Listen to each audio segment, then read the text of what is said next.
Josué capítulo 10.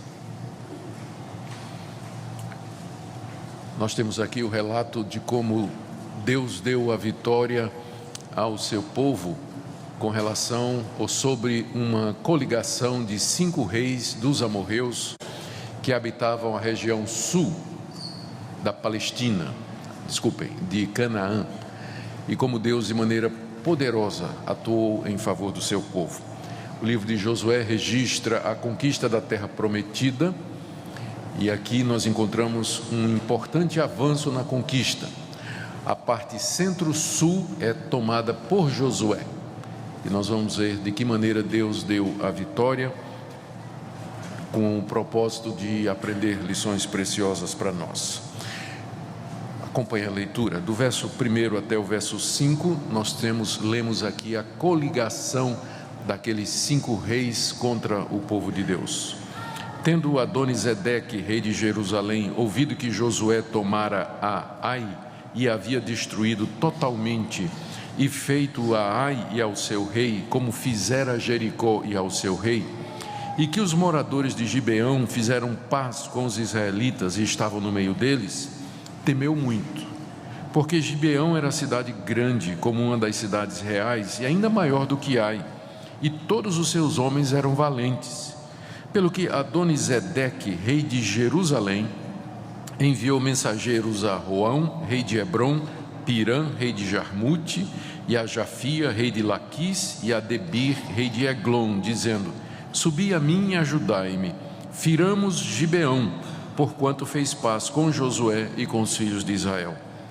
Então se ajuntaram e subiram 5 reis dos amorreus, o rei de Jerusalém, o rei de Hebrom, o rei de Jarmute, o rei de Laquis e o rei de Eglon, eles e todas as suas tropas, e se acamparam junto a Gibeão e pelejaram contra ela.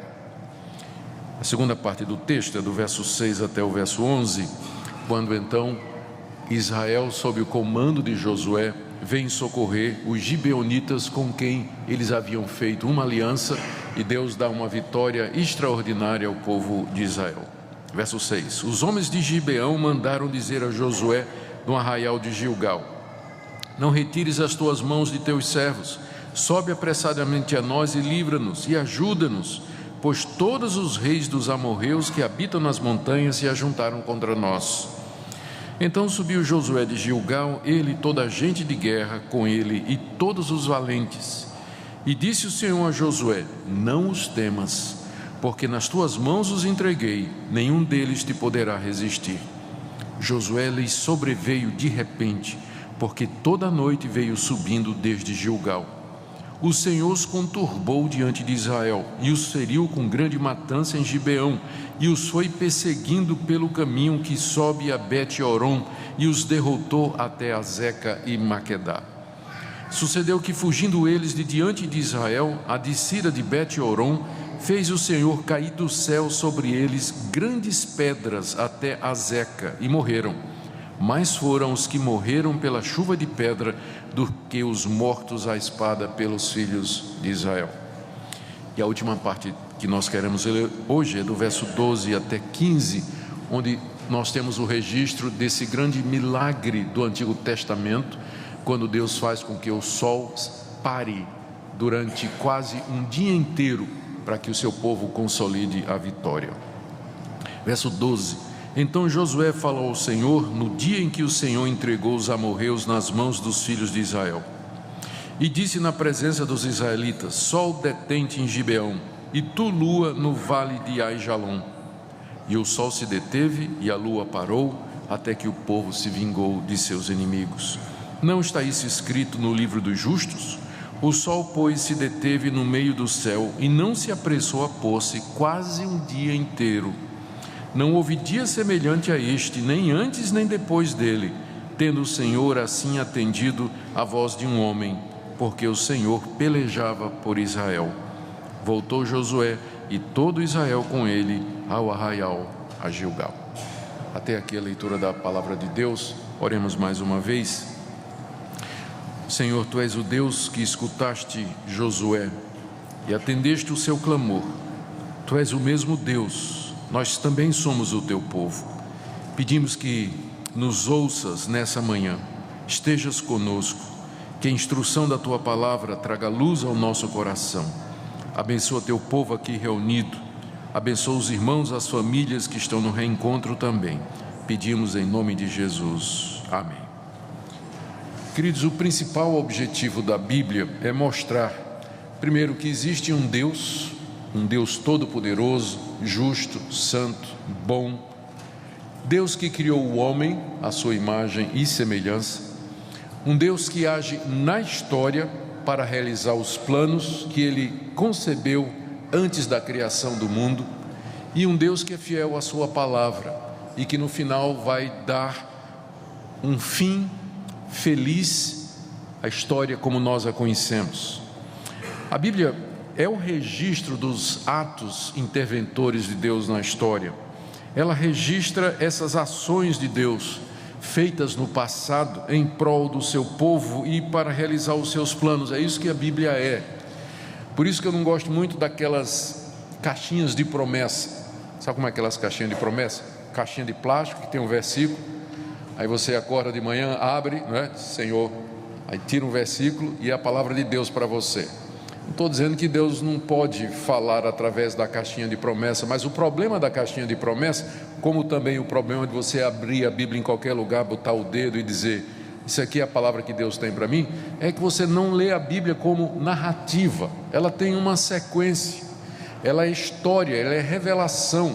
Você não pode ler um texto fora do seu contexto, ele faz parte de uma história. O ideal é você ler a Bíblia em seguida, em sequência, porções inteiras, livros inteiros, porque há uma narrativa. Agora imagine você abrir um livro de matemática em qualquer lugar e tentar entender uma fórmula, né?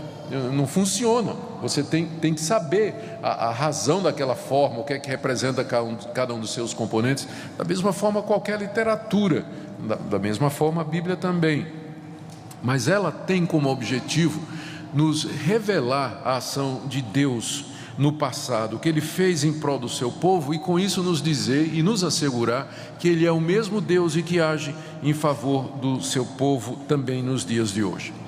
O livro de Josué, como nós temos visto, faz parte dessa revelação de Deus, é o registro das intervenções que Deus fez na história em favor do seu povo, para cumprir a promessa que Ele havia feito, de que daria à nação de Israel um reino, uma terra e descanso. O capítulo que nós acabamos de ler registra um momento importante na conquista da terra prometida, pois aqui Josué, com o povo de Israel, se apodera das principais cidades de Canaã, que ficava no centro-sul da terra. Era uma região habitada pelos amorreus, que era um povo dos montes. Essa região é região escarpada, região montanhosa. Os amorreus já estavam ali há séculos. E aqui nós vemos como Deus conduz Israel, dando uma vitória extraordinária contra essa federação dos 5 principais reis dos amorreus.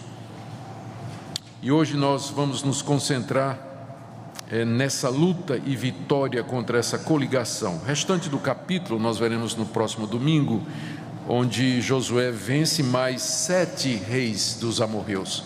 Mas hoje vamos ficar com a vitória inicial contra aquela coligação. Vocês se recordam que no capítulo anterior, Josué faz um acordo com os gibeonitas. Os gibeonitas foram espertos, fingiram que era um povo de longe, mas estava a 30 quilômetros de Israel. Eles faziam parte dos amorreus. Quando eles viram que Israel ia ganhar a guerra, então eles se fingiram embaixadores de uma terra distante e fizeram uma aliança com o povo, uma aliança de paz. E quando descobriram que os gibeonitas eram amorreus que estavam ali próximos, a aliança já tinha sido feita. E agora os gibeonitas se tornaram servos da nação de Israel, tiradores de água, rachadores de lenha. E o episódio tem a ver exatamente com eles. Do verso 1 até o verso 5, como nós lemos, esse rei Adonisedeque organiza um exército para atacar os gibeonitas. Ele ficou muito assustado quando teve notícias de que Jericó já tinha sido tomada por Josué, Em seguida, Josué tomou a cidade de Ai, e que a cidade de Gibeão, que era uma grande cidade armada, cheia de homens valentes, amarelou, por assim dizer, e preferiu fazer paz com Josué do que enfrentá-lo em guerra.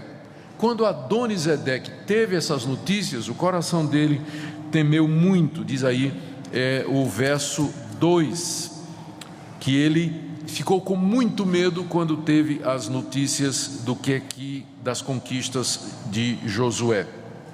A terra, o meio daquela terra já tinha sido conquistado e agora o exército de Israel marchava para a frente.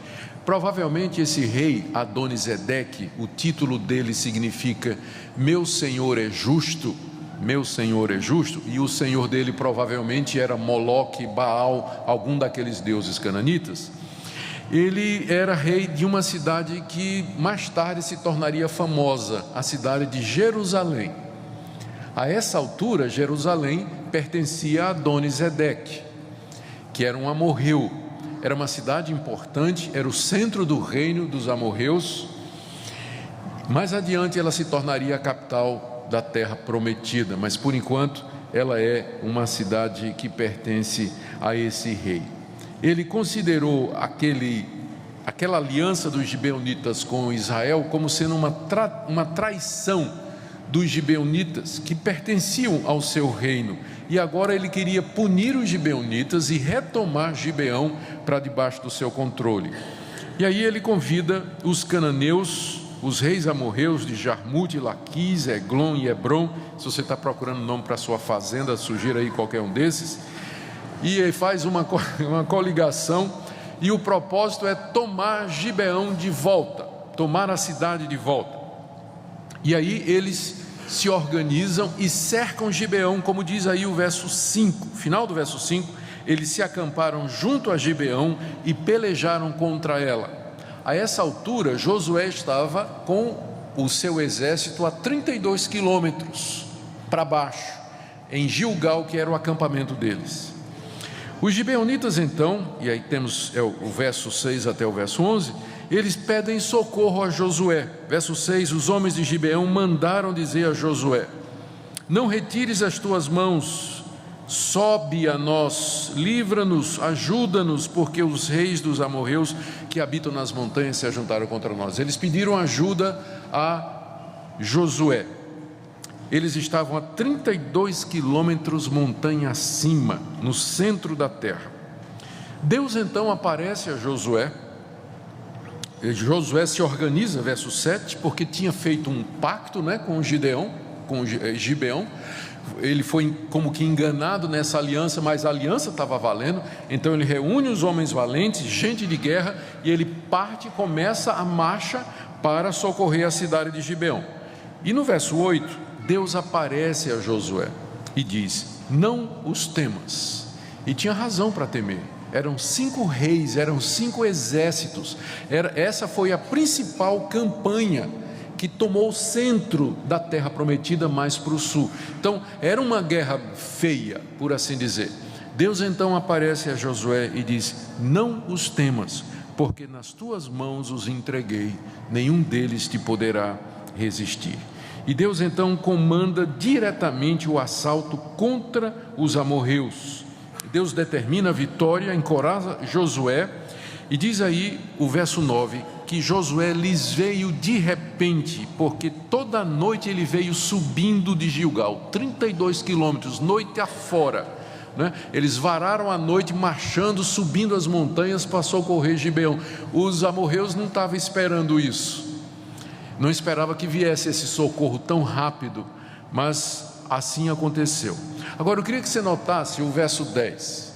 O verso 10 diz que o Senhor os conturbou diante de Israel. Ou seja, Deus de alguma forma perturbou o espírito daqueles soldados amorreus, os confundiu talvez com o elemento da surpresa. Quando o dia estava raiando, de repente eles estão cercados pelos exércitos israelitas, e aí a confusão fica no meio do arraial amorreu. Eles ficam sem saber o que fazer, não estavam contando com isso.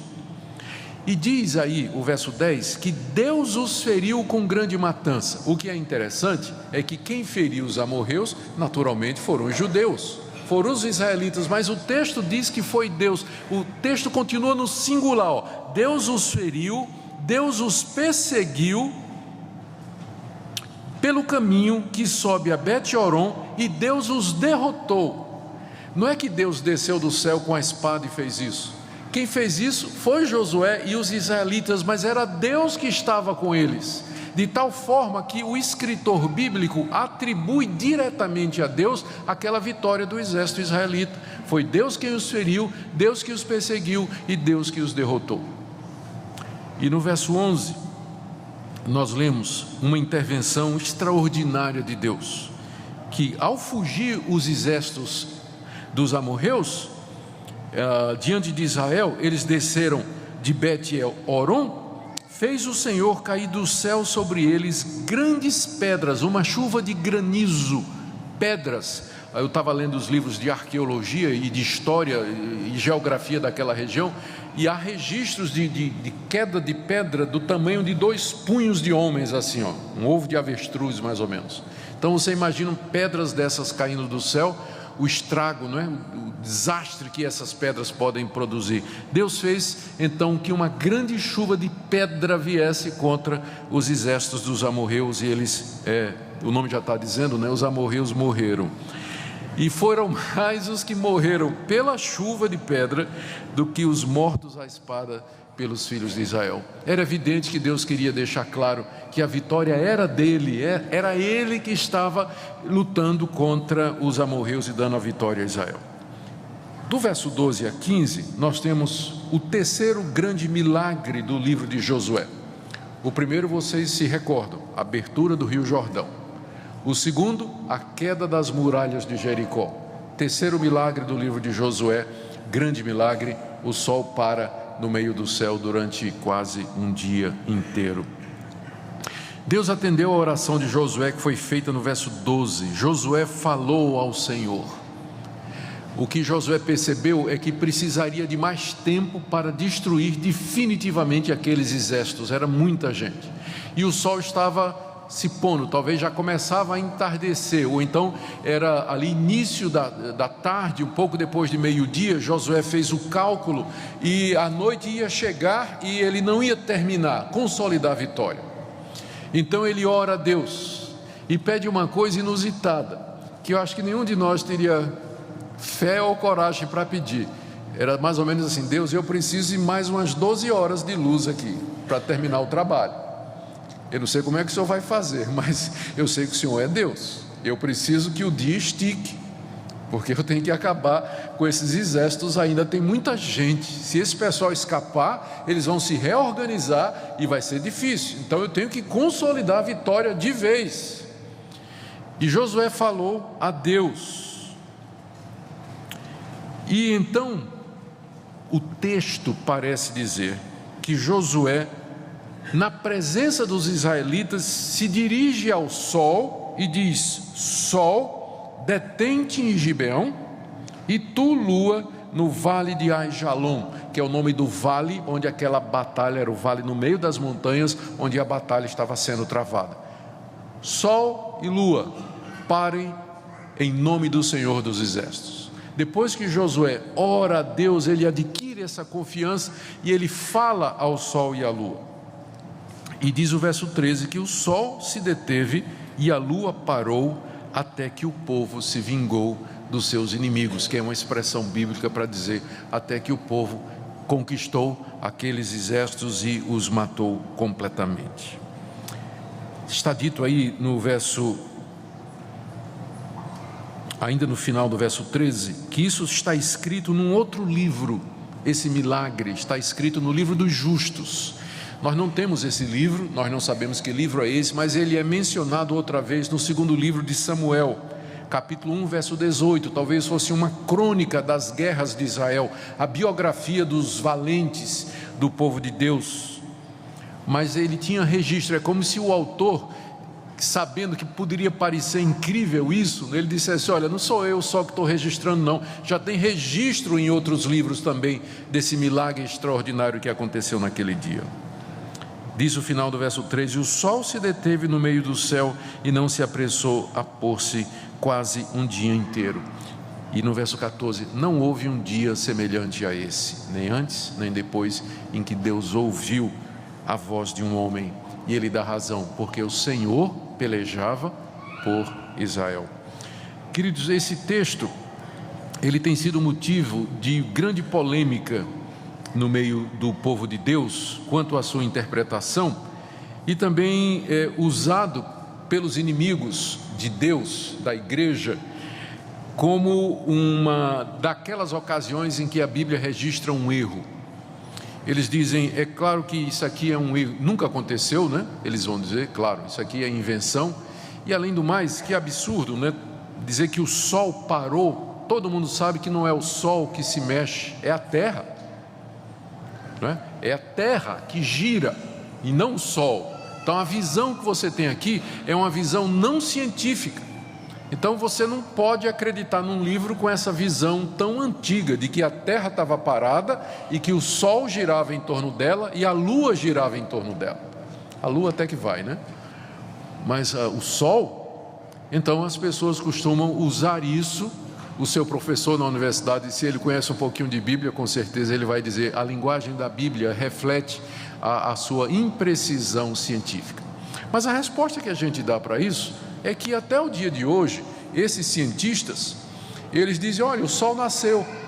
Não é a linguagem coloquial que nós dizemos: o sol nasceu, o sol se pôs. Ninguém usa a linguagem científica no dia a dia. O que a gente usa é a linguagem da observação. Para quem está na terra, o sol se move sim. Então a Bíblia não é um livro científico, ela não se propõe a dar detalhes de como funcionam os fenômenos físicos e naturais. Ela se refere a esses fenômenos do ponto de vista do observador. Para quem está na terra, o sol se move e a lua também, evidentemente. Então ela não se preocupa em dar detalhes científicos, né? Eu estava vendo apareceu um desses memes na internet recentemente, alguém dizendo assim: então você não acredita na Bíblia porque ela foi escrita por homens, mas os seus livros de ciência foram escritos por quem? Macacos? Interessante isso aí, porque são dois critérios, né? Eu não posso acreditar na Bíblia porque foi escrita por homens, mas quem escreveu o seu livro de biologia? Ou seu livro de ciência?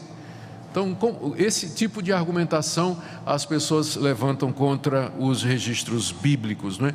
Mas o pressuposto é outros cristãos, e tem gente que crê na Bíblia como palavra de Deus, mas diz aqui: isso aqui é linguagem figurada, isso aqui é linguagem poética, linguagem apocalíptica, não é? Porque como é que Deus teria que segurar o universo inteiro, não é? Todo o sistema, porque o universo funciona com base nessas leis naturais, é uma harmonia. Então, para o sol, né, para a terra parar de girar no seu eixo em relação ao sol, isso Deus teria que mover o universo inteiro. E qual é o problema?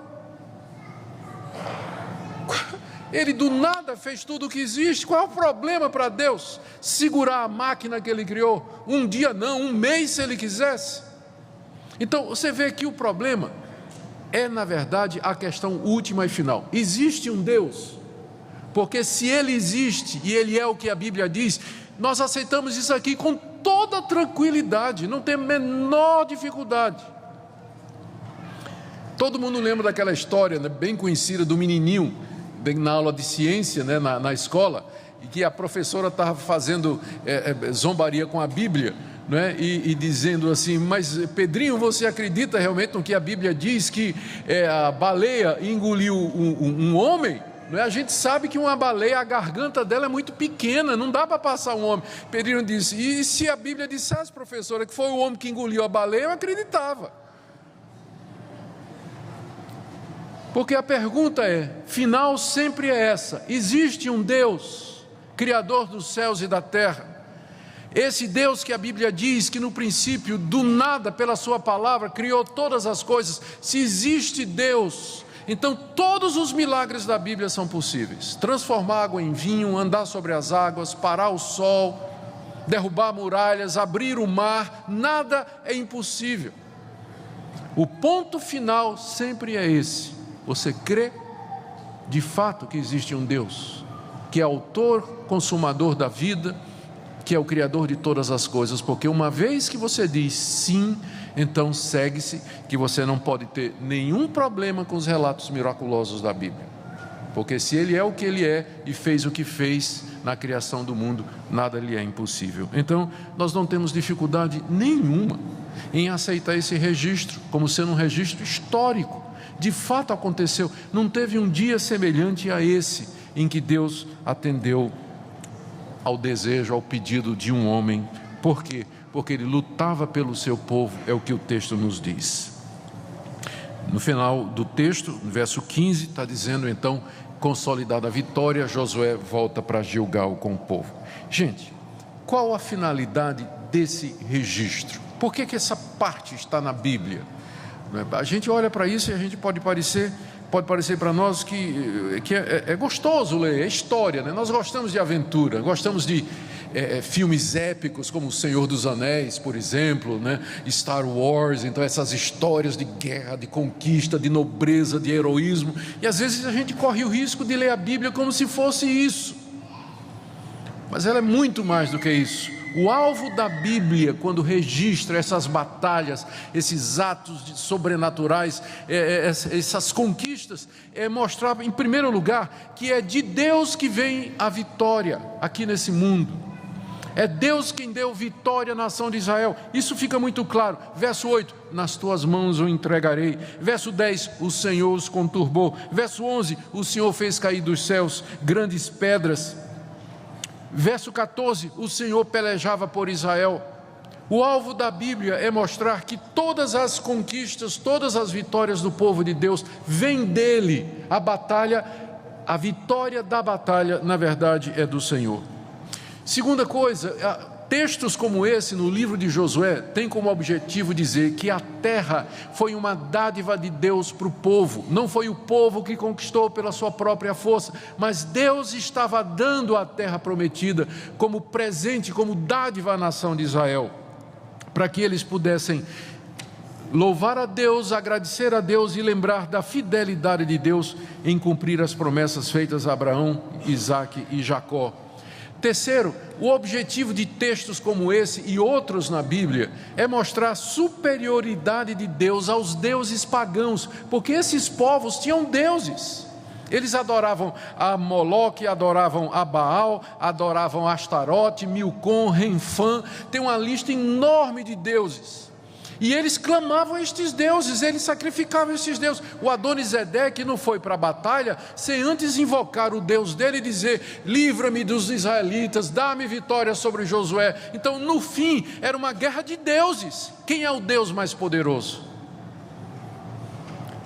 E o Deus mais poderoso é o único Deus que existe, porque os outros são invenções humanas. Ele, como que dizer assim, esmagou todos os outros deuses, porque ele fez coisas que os outros deuses não faziam: parar o sol, fazer pedra cair do céu no meio da batalha contra os inimigos.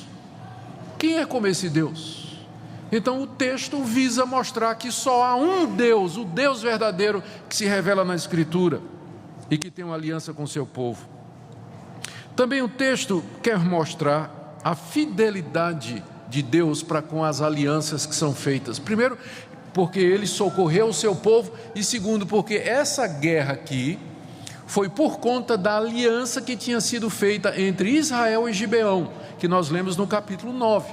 Foi uma aliança que foi feita de forma enganosa, mas ela valeu porque feita em nome de Deus. E agora Israel cumpre os termos da aliança e, como parte mais forte, sai em socorro da parte mais fraca, mostrando que Deus ama a fidelidade e Deus leva a sério os acordos e as alianças feitas no seu nome. O último ponto que eu queria destacar aqui é que textos como esse têm como objetivo mostrar que Deus está no controle da história e que faz todas as coisas cooperarem para o bem do seu povo. Pense comigo, no capítulo anterior, chega esse povo Gibeão, engana Israel, faz uma aliança com Israel que não era para fazer.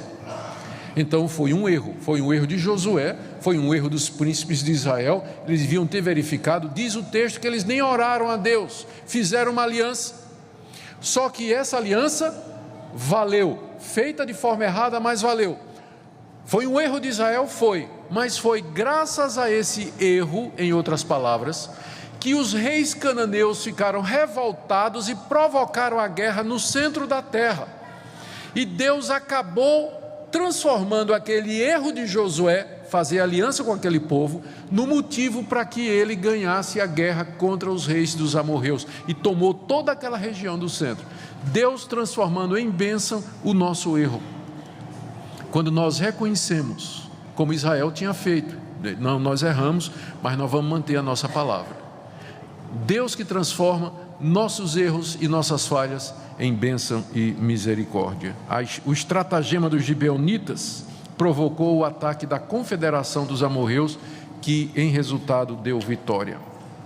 Eu termino com algumas aplicações para nós hoje, queridos. Primeiro, com relação à gratidão. Nós às vezes nós costumamos viver como se o nosso poder, a nossa força, a nossa inteligência, a nossa capacidade são a causa de nós termos chegado até onde nós chegamos, de termos o que temos, de sermos o que somos. Nós com frequência superestimamos o nosso poder e a nossa capacidade, e nós esquecemos de ver que tudo que nós temos vem de Deus. A saúde vem de Deus, o privilégio de ter nascido numa família que lhe educou, lhe colocou numa boa escola, vem de Deus. O privilégio de ter pais que guiaram você e ajudaram você, veio de Deus. Apesar de você ter nascido num lar complicado, ter tido uma vida humilde, um começo humilde, mas Deus levantou pessoas que guiaram você, abençoaram você, tudo isso veio de Deus. Todos nós deveríamos, diante de textos como esse, dizer a Deus: Senhor, a semelhança do que acontece aqui, toda vitória, toda coisa boa vem do Senhor, toda boa dádiva e todo dom perfeito vem do Senhor. Eu quero viver uma vida de gratidão e reconhecimento diante de Ti. Por que eu estou enfatizando isso? Alguns anos mais tarde, o povo de Israel vai esquecer que foi Deus quem lhe deu a terra, e o povo vai se virar para outros deuses, e eles vão começar a adorar outros deuses que não um Deus verdadeiro. A raiz disso foi a ingratidão. Esqueceu de Deus o povo de Israel. E com frequência isso acontece também conosco. Quando nós esquecemos a misericórdia de Deus e as bênçãos de Deus sobre nós, nós adoramos outros deuses. Nós nos esquecemos do Senhor e nós vamos fazer o que é errado. Uma outra palavra de aplicação aqui. Talvez você diga assim: tudo bem, mas cadê o Deus da Bíblia? Onde estão suas maravilhas hoje? Ele fez chover pedra, parou o sol, parou a lua, a rotação da terra, mas cadê esse Deus hoje? Onde estão as suas maravilhas e os seus prodígios? Eu sei que tem evangélicos que dizem que Deus é o mesmo ontem, hoje e será para sempre, e com isso eles querem dizer que Deus faz hoje tudo o que Ele fez no passado. Eu acho que aqui é um equívoco. Você não pode confundir a imutabilidade de Deus com a mesmice de Deus, como se Deus fosse obrigado a ser o mesmo em todas as gerações, porque é evidente que Deus age de maneira diferente em época diferente. Ninguém espera, nem mesmo o mais radical dos irmãos pentecostais espera que orando ele vai fazer com que o sol pare e que o dia estique. Mas Deus não é o mesmo? Deus não pode fazer? E por que é que Ele não faz? A resposta é que Ele não age da mesma forma em todas as épocas. Nós acabamos de ler um milagre extraordinário que estava relacionado com a conquista da terra e o cumprimento das promessas feitas a Abraão, Isaque e Jacó. Então querer que Deus sempre haja da mesma maneira, faça os mesmos milagres, que haja com a mesma revelação de poder sobrenatural como Ele fez nos tempos bíblicos, é não entender o que é esse livro. Esse livro é o registro desses atos poderosos de Deus, feitos de uma vez por todas, para que lendo esse livro, nós vejamos que há um Deus que criou todas as coisas, a quem nós pertencemos e a quem prestaremos contas e para quem nós temos que viver. Senão Deus teria que estar fazendo esses milagres todo dia de novo. Ele fez uma vez e mandou escrever, para que lendo você soubesse, e você cresce, e você confiasse. Termino então com essa palavra de ânimo, queridos, para nós que estamos enfrentando uma confederação de problemas amorreus, desafios, inimigos, doenças, especialmente nessa época de incerteza econômica e política do nosso país. Nós pedimos, nós oramos, que Deus nos mostre e que nos convença e nos persuada de que Ele está no controle.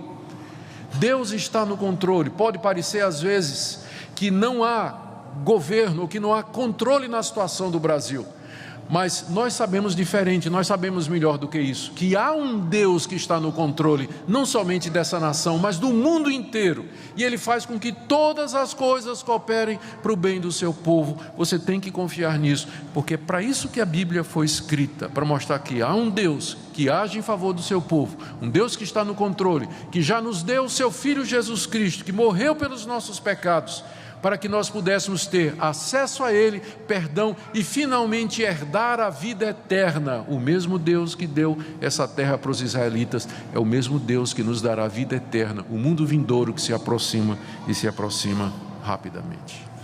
Que hoje de manhã você confie nele e descanse nesse Deus, colocando diante dele em oração, como Josué fez, as angústias, os desafios, confiando de que Ele é o mesmo. Ele ouve a oração do seu povo na mediação de Jesus Cristo. Amém.